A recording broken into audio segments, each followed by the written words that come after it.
After coming back, I had some reflections on how this relationship should look like and what it means to have a mutual relationship in a setting where there are some very clear differences and there are some very clear economic disparities, especially. And I started off by thinking about a couple of things that relationship isn't and that it shouldn't mean. When sometimes some of us in the West come back from these kind of experiences, we have a tendency to either have this mindset of, well, we're going to go help those poor people over there. And that's really not what the relationship was, and that's not what I think it should be.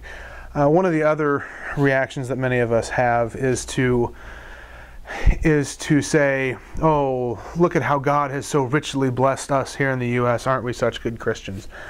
And that's really not what we got from the trip either.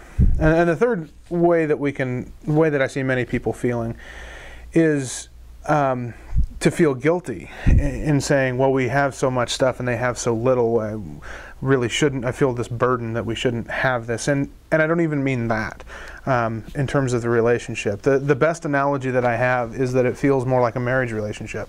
In that in some marriages you'll have one person who's the breadwinner and who's working outside the home and bringing in the income. But then you have the other person who might be working inside to take care of children or to do a variety of other things that might not generate income, but very much contribute to the life of the family and are needed. And it's not as though either party is less valuable.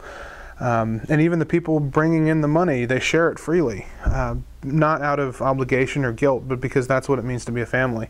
And in many ways, yes, there are going to be some economic disparities between us here in the U.S. and the Bolivians. But I think it's important to remember that we're all part of the same family and that we share those resources and we're valued as equal members, and we share things that go so far beyond economics that it's hard to describe. And that's the relationship that I hope for and that I see glimpses of and that I pray will continue. Good. Yeah, cool. that time around was a bit